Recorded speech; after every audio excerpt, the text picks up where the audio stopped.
Well, there is a tiny feature inside of Photoshop CS4 that would actually make it very, very difficult for me to go back to an earlier version of Photoshop. It's the one I'm about to show you here. And I'll tell you this up front, it's a small feature. It's not an earth-shattering enhancement, but it happens to be with a tool that I know that I use and I know that a lot of other people use all the time. It's the clone stamp tool. Alright, so I'm going to go select that clone stamp tool from the toolbox and just zoom into a portion of the photo here. Alright, and let's say that we want to remove this area of the wire over the house. Well, with the clone stamp tool, and by the way, I'm just going to go inside here and just make sure that it's set up. I'm going to turn the setting off for a second because I want to show you what I'd face. I would hold down my Option key on the Mac or Alt key on the PC and then click somewhere. Alright, and then I'd move over and I'd start to paint, and you'll see what starts to happen here.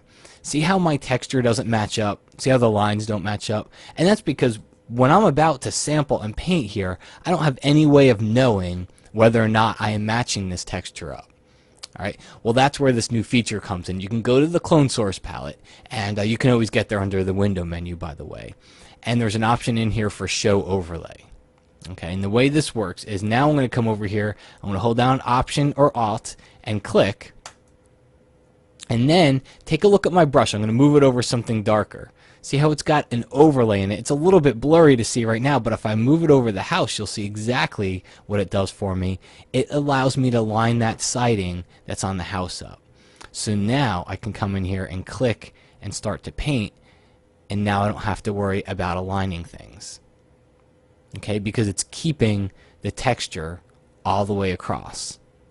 And that's important because it saves you time. And that's really what it's all about, if you ask me. It's about saving time. It's about the ability to not have to come in here and guess all the time and just figure out exactly what I need to paint over and how I need to fix it, so I don't have to do this work over and over again. So it is a small feature, but if it's something that saves me a couple of minutes a day, if you add that time up, it actually amounts to a very big feature. There's a couple other options inside of here. I'm going to go to the clone source palette again. You can drop the opacity. There's also a clipped option. The way that works here is, let me drop the opacity. It is going to show an entire overlay of the image behind there. I personally find it really obtrusive, which is why I like the clip setting turned on, because then I just see the overlay inside of my brush, which is where I'm about to start painting with.